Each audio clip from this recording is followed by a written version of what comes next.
In this video, we're going to do one more example of graphing a rational function. So here we're graphing s of x. So it's x squared plus 1 divided by x squared plus 2x. So we're going to start by factoring. Now the top doesn't actually factor, so it stays like that. But on the bottom I can pull out an x and I'm left with x plus 2. So that means that the domain, so I can never have the bottom being 0. So that means that I can't have x equals 0 and I can't have x equals negative 2. Okay, both of these are vertical asymptotes because they don't cancel out. Okay, so we have so vertical asymptotes at x equals 0 and x equals negative 2. So I can draw those in. Okay, so x equals 0 and x equals negative 2. Okay. Now we have the intercepts. So y-intercept is when x is 0. So this is going to be 0 squared plus 1 over... now actually I should be careful because I'm going to get 0 on the bottom here. So 0 is actually not in the domain. So this doesn't exist. Okay, so x equals 0, not in domain. So that means no y-intercept. Okay, so we know immediately we don't have a y-intercept. What about the x-intercept? So that's when y equals 0. So that's going to be 0 is equal to x squared plus 1 over x times x plus 2. Okay, so that happens when the top is 0. So that's x squared plus 1 equals 0. And this is going to have, this is x squared equals negative 1, which also has no solutions. Okay, so that means we have no x-intercepts either. Okay, so no intercepts for this graph. The horizontal asymptote, so if we look at the degree, so the degree on the top is 2, which is also the degree on the bottom. So that means that we do have a horizontal asymptote.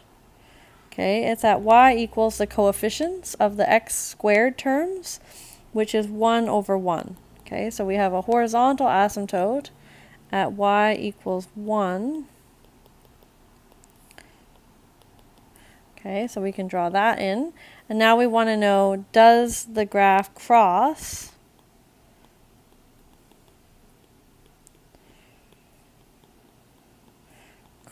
the horizontal asymptote? So that means we want to set s of x equal to 1. So that's going to be x squared plus 1 over x times x plus 2 equals to 1. So I'm going to multiply both sides by the denominator. So that means x squared plus 1 is equal to x times x plus 2. So I'm going to move, so s is x squared plus 1 equals x squared plus 2x. Okay, so if I move everything to, say, the right side, I'm going to subtract x squared and subtract 1. Or actually, let's not do that. So let's keep the 1 over here. Now if I subtract the x squared on both sides, in fact, both x squareds go away. So I actually get 1 is equal to 2x, which means that x is equal to 1/2. So the answer to this one is yes. Okay, at the point 1/2, 1. Okay, so we can plot that point. So when x is 1/2, we actually cross the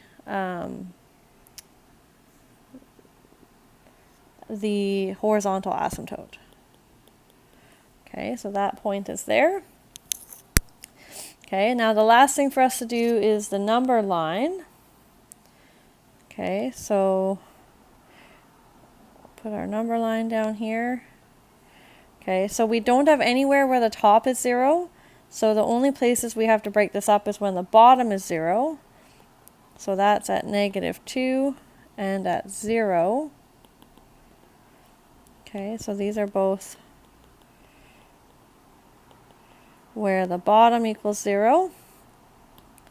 Okay, so now we want to test a point, so maybe we do -3. Okay, so S of -3 is going to be -3 squared plus 1 over -3 times -3 plus 2. So that's 10 on the top. And on the bottom, I have -3 times -1, which is +3. So we get a point at -3 and 10 over 3. 10 over 3 is 3.33 approximately. Okay, so in this interval, we are above the x-axis. Okay, so we can plot that point, -3. We're at 1, 2, 3 and a third.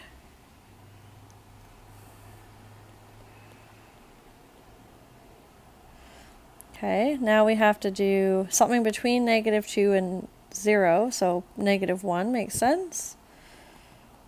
Okay, so that's -1 squared plus 1 over -1 times -1 plus 2.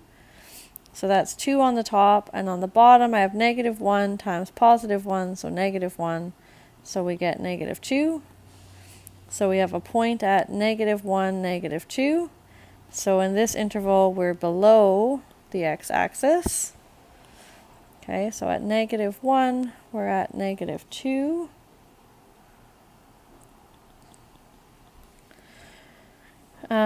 Finally, we need a point bigger than 0. So maybe 1 or 2 or 5, whatever you want to do. Let's just do 1.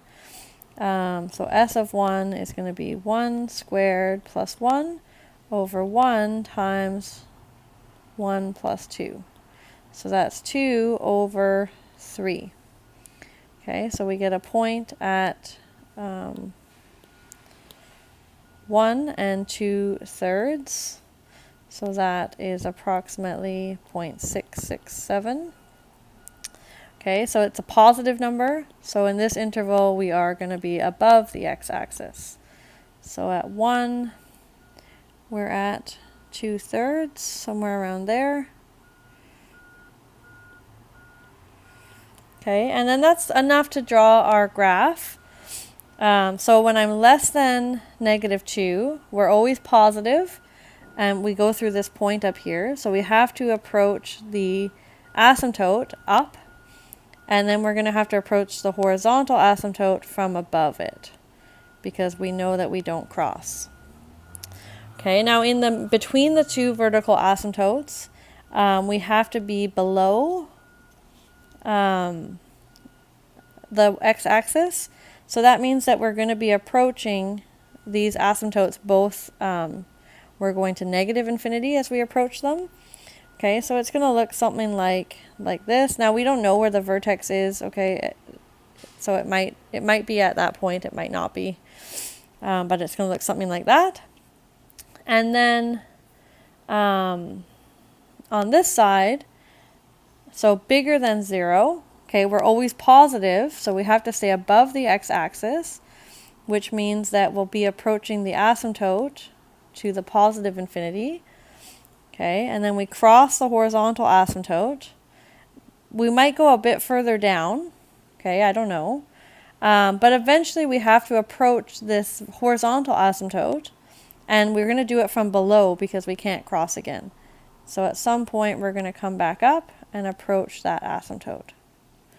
Okay, so that's what the graph for this function would look like.